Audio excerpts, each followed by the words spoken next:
Welcome to Testimony, a musician story. Heard at testimonystories.com and narrated by myself, Brown Theory, the music lover constantly seeking positive music.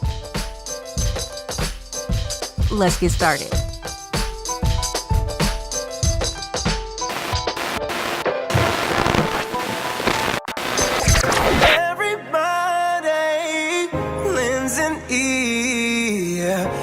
Thank you in advance for letting us make it clear to y'all. Dang, what I'm gonna listen to? Yeah, I'm on the internet, I'm searching for that good music. Yeah. But it seems like my efforts are turning up useless. I want that soulful radio feeding me poison. Turn on that Wado radio, gotta enjoy him. I get some interviews and a little news from Sketch. The home of hip hop, minus all the mess. Minus all the hate, all the beef and the drama. You can listen with your wife or with your kids or with your mama. DJ Wado was born Wade Thomas Harris. Yes, the man has 3 last names. On January 7th, 1980, in Columbus, Ohio. He grew up with both his parents. His mom, a high school principal turned superintendent of Columbus schools, and his dad, the vice president of a large bank. Wade was raised in a middle-class neighborhood. And if it wasn't for the fact that he was an only child, they would have been the real-life version of The Cosby Show. I grew up in an environment in which, in my immediate neighborhood, most kids had both parents in the house, but it was largely African Americans and Jewish people that lived in that community. And so it wasn't until I started going to middle school that I start to see and understand that that wasn't a normal way to grow up for most people in America. You know, of having 2 parents and, you know, both parents working and having decent jobs and things like going on vacation in the summer. You know what I mean? I just kind of took those things for granted until, again, you know, I got to middle school, Johnson Park Middle School, and started to kind of see how everybody doesn't live like that. And that's also around the time I got into hip hop music. And clearly, you know, hip hop, when you're talking about your surroundings, most of the people that make that music, particularly back then, that's not their livelihood either. That's not their, you know, that wasn't how they lived. So, you know, I'm getting into Biggie, Tribe Called Quest, Black Moon, M.O.P., Souls of Mischief. You know, that's not the type of stuff they rapped about. So that was a little bit of a culture shock. Despite their heavy workload, the Harrises dedicated their free time to serving in the church, which meant they were at that bad boy several times a week. So, how do you think young Wade felt about that? I didn't appreciate that part of it. You know, church was a burden for me because we were down there 3-4 nights a week. See, part of the problem is when you have parents that serve so much at church, you're serving at church when you don't want to be there. You know, when you rather be playing basketball with your friends or, you know, out chasing girls or something like that. And so I'm down there for Bible study. I'm down there for trustee board meeting. I'm down there for choir rehearsal. And these are ministries I'm not even a part of. I'm not a trustee. I'm not in the choir, but I'm sitting in the corner with my Game Boy or, you know, with a magazine or something. And, you know, while my parents are doing this. And so at the time, I didn't appreciate it. But now that's my life. So now my kids are going to deacon board meeting with me at the church or, you know, they're coming. So I had to eventually develop my own relationship with the Lord. But just from, you know, seeing what it looks like to faithfully serve in your local church. Like, I don't feel like I could have got a better example of that than seeing my parents. Just to see someone love the Lord that much and to just serve out of the goodness of their heart, not out of obligation because it's a job, really left a tremendous impression on me, particularly as I look back on it now as an adult. Like what you're hearing so far? Check us out at testimonystories.com. That's testimonystories.com, where you can hear content for you and about you. Everyone has a testimony. Everyone has a testimony. And we want to hear yours. Tell us how God has transformed your life. Each month, we will select a person to highlight and interview. Find out more at testimonystories.com. Testimony. Testimony, where Christian hip-hop artists give you an exclusive look into their lives and their music. Take a journey into the minds of today's top Christian hip-hop artists as they open up and share about their past, their faith, and their music in ways you've never heard before. Put on your favorite pair of headphones or turn the stereo volume up and listen. Musician's story.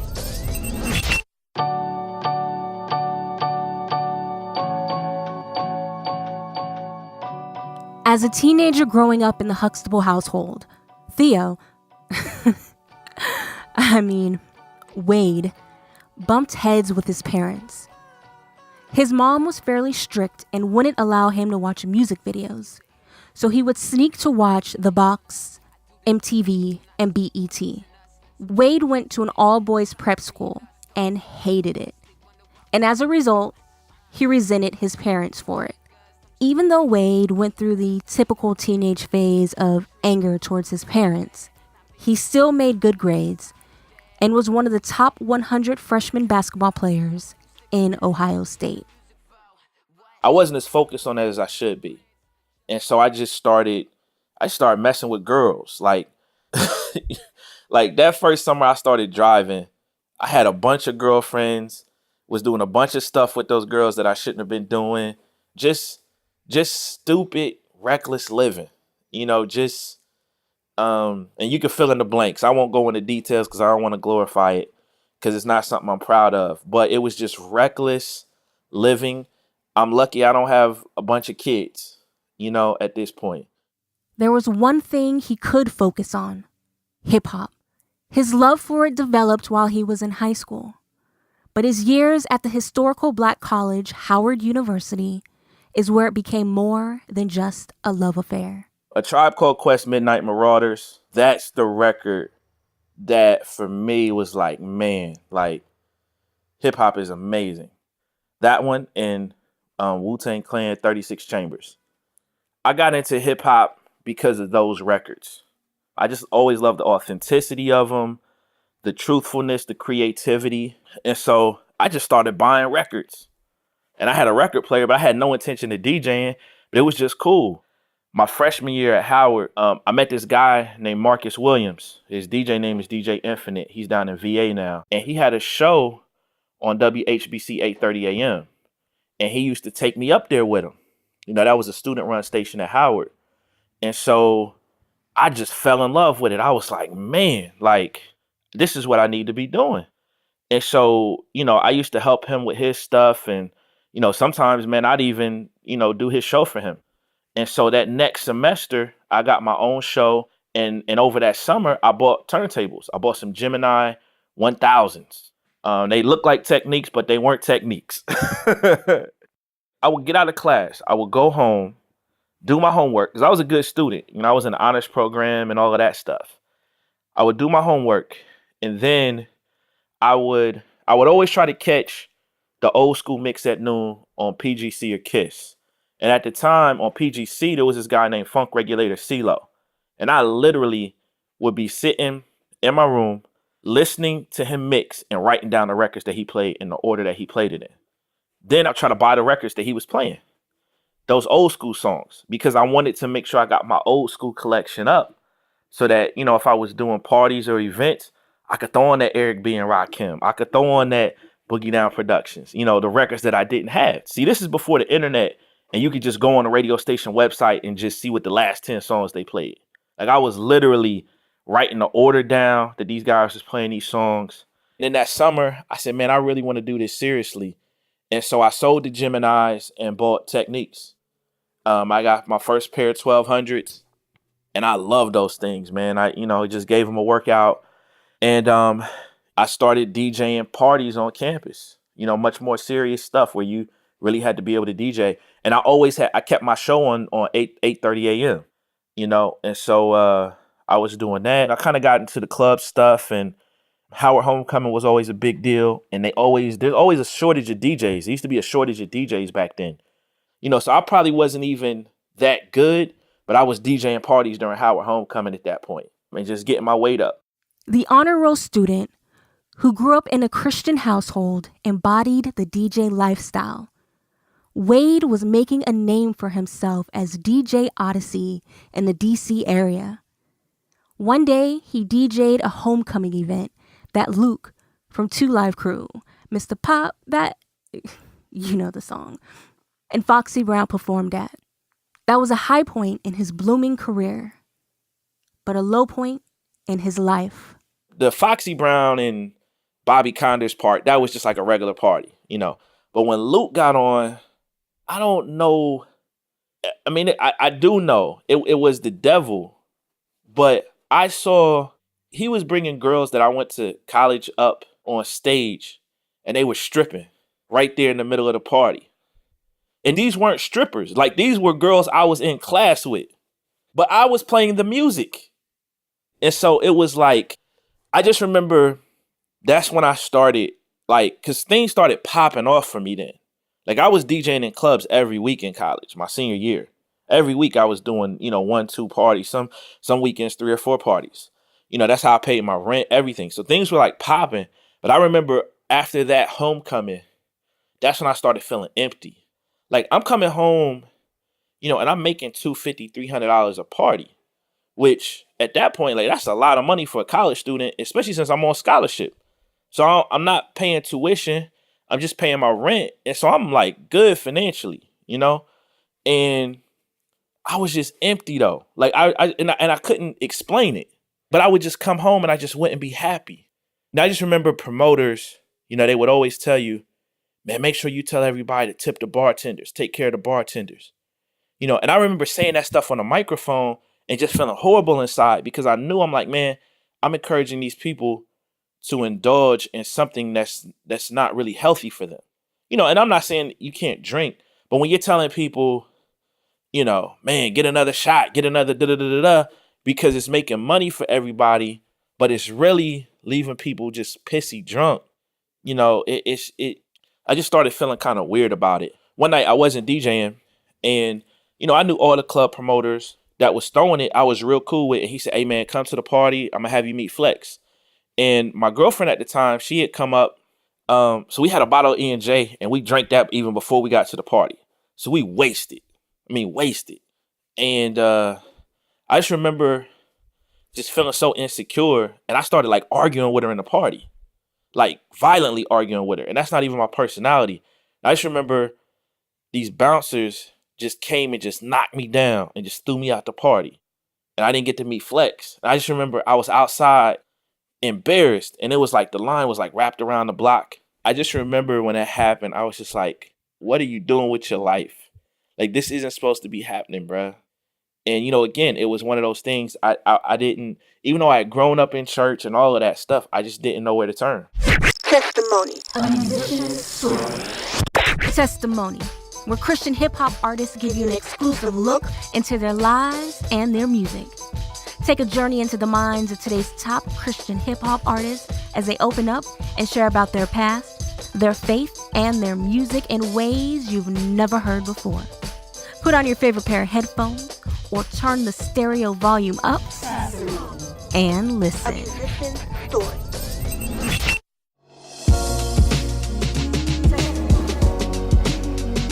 Connect with Testimony, a musician story through social media. Find links to our Facebook, Twitter, Instagram, and more at testimonystories.com.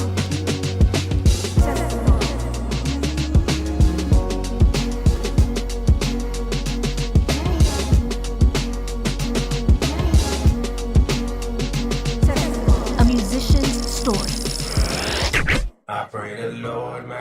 You are listening to DJ Wado's Testimony, a musician story.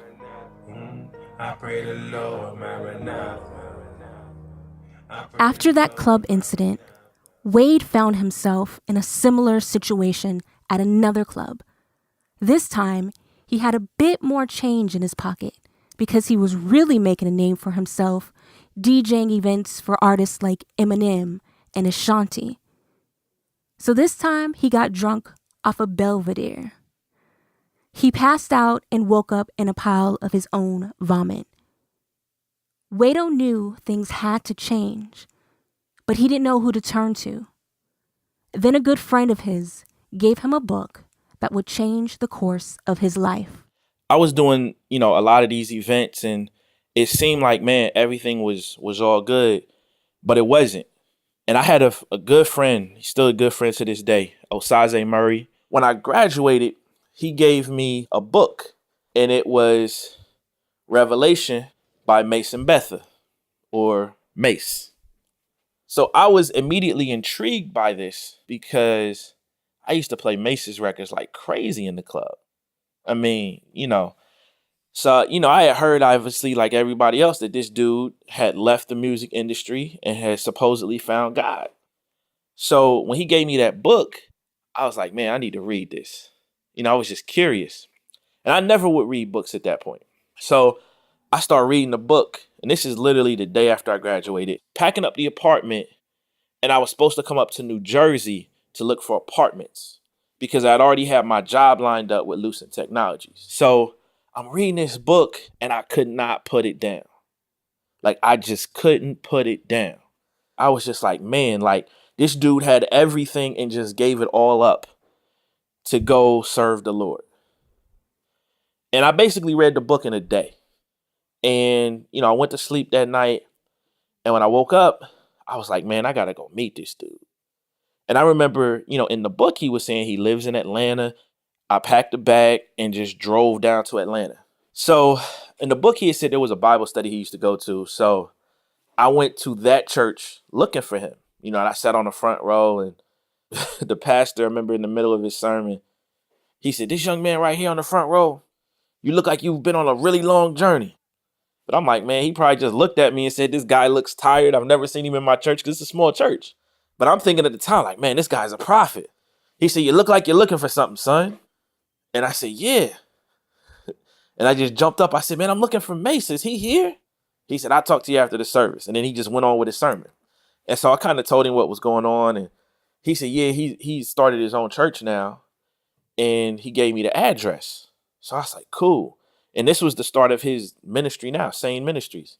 And I'm just sitting there waiting.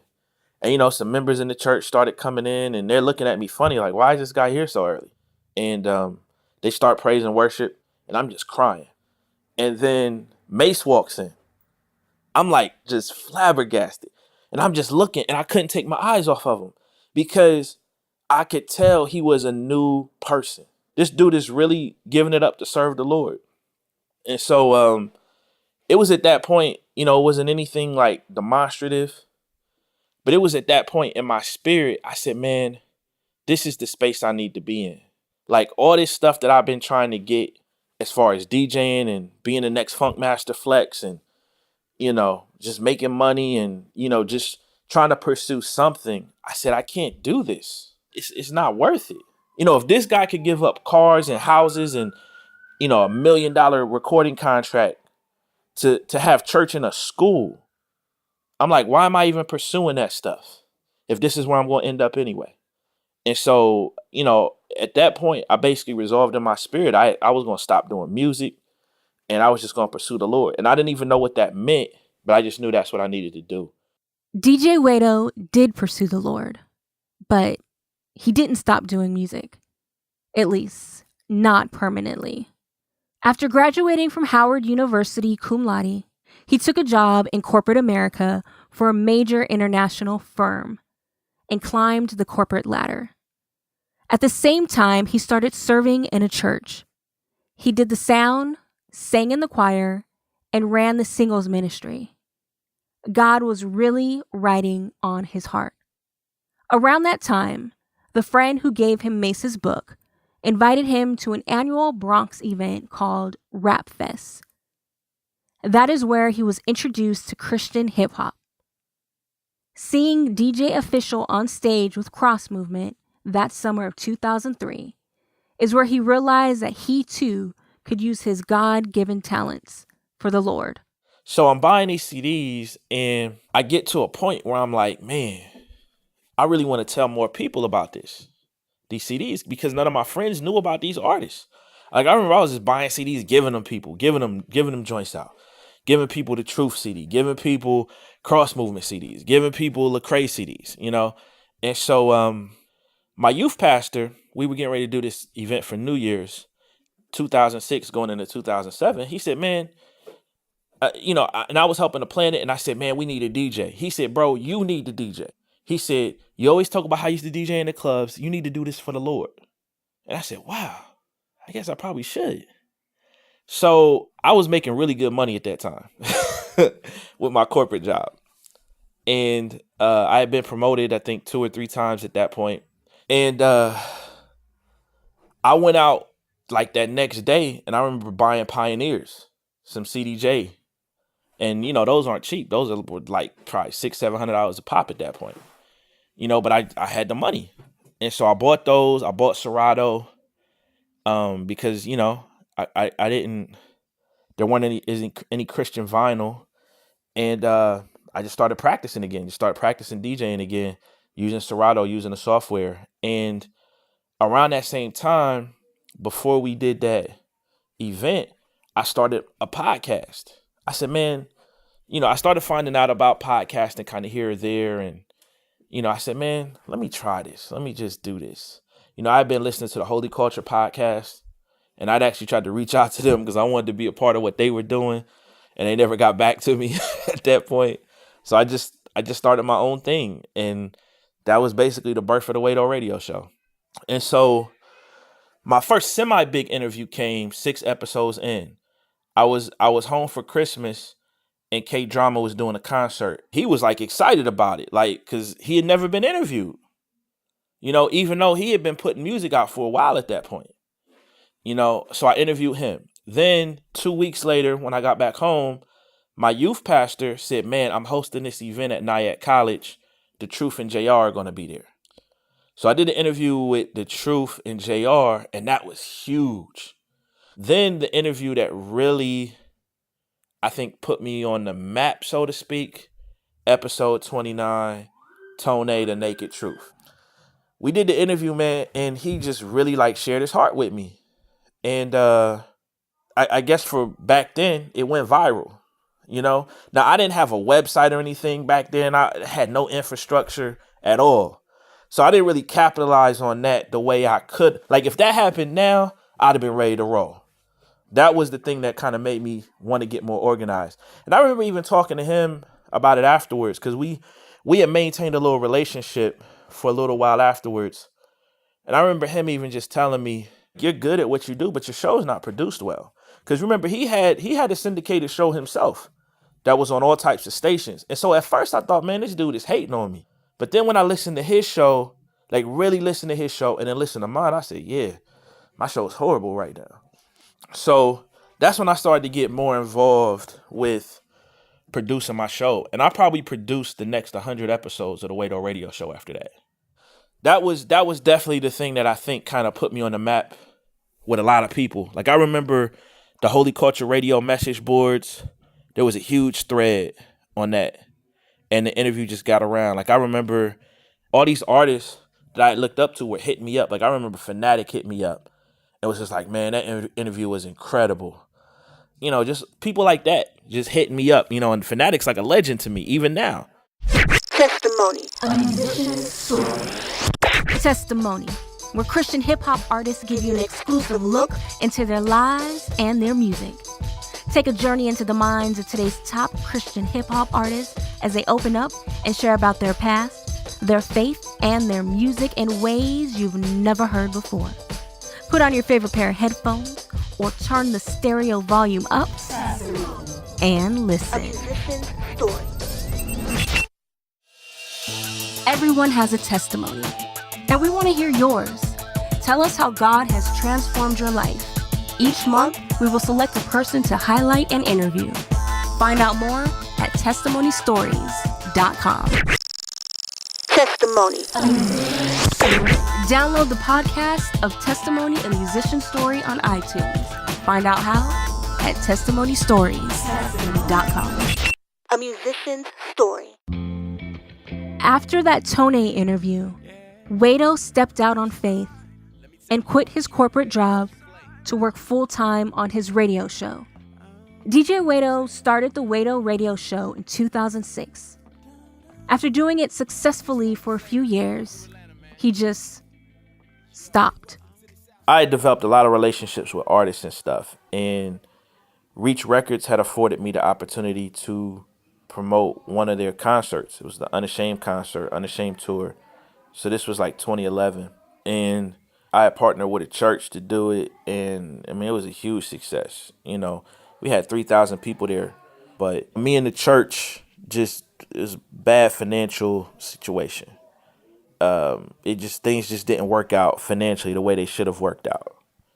And that kind of sent me into a depression because I started having trust issues with a lot of people here locally. And then probably about 6 months after all of that happened, my wife started having heart palpitations. And that was really tough because we'd have to take her to the emergency room, and we couldn't figure out what was wrong. And we ended up figuring out that it was created by her thyroid, which was being triggered because of stress. And so it was at that point I was just like, man, you know, is my lifestyle too stressful for my family? And so I actually had taken a break for about 6 months. I just had to pray and figure it out. And I remember Chris Belmont from Ja Rockin', maybe he reached out to me, man. He said, hey, bro, I don't know what's going on with you, but if you need any help continuing the Wado Radio situation, I got you. And so, you know, we kind of redid the website, and, you know, that was just kind of confirmation. The new website includes the latest industry news, album reviews, video interviews like Live at Ja Rockin', Backstage, and of course, his podcast. In addition to interviewing the biggest names in Christian hip hop, he has interviewed Kirk Franklin, Al Sharpton, and ESPN's Chris Broussard. Wade discussed what interviews were the most impactful to him. Well, I would say the Ambassador and Truth interviews when they came back from their fall was very difficult because, you know, I mean, for all intents and purposes, I look up to those guys, even now. And then to have to be in a space where you want to ask them all the questions that people want to know, but you don't want to be disrespectful to them because you know, man, this is their livelihood. This is, you know, this is what they do. Particularly the Truth. Like that day me and him did the interview, I also went to his vow renewal ceremony with his wife, Nicole. And just seeing that experience, knowing what he had been through and what the Lord was bringing him back from it was incredible. The Flame #1 spot interview. And for a couple reasons. One, him and Lecrae were like really good friends, you know, and they still are. They were on tour together, Don't Waste Your Life tour. And for him to make that song and be as, I think, deliberate about what he was talking about in the song, and it mean that much to him, that said a lot to me because I was just like, man, like this guy really believes this. Like he really, really is upset about this direction that Christian hip hop is going in right now. DJ Wado is known for his interviews, but let's not forget he is a DJ. At the beginning and end of every show, he does a new mix. And yes, he goes in. He also just released a free mixtape entitled More Than Music, Volume 1. Humans try to claim this, talking like they brainless. That's rhetoric, that's heinous. There's only one who's famous. Our king here is blameless. No Brian, no Michael. That bank account can't change this. You dumb, you psycho. The Wado Radio Show has had over 1 million downloads and is a syndicated radio show. In 2012, he received the Kingdom Excellence Award and DJ of the Year Award at the Kingdom Choice Awards. At one point, it may have seemed like he was walking away from his dream, but it turns out he was walking towards God's dream for him. To hear this episode again, as well as past episodes, visit testimonystories.com. Until next time, I'm Brown Theory, the music lover constantly seeking positive music.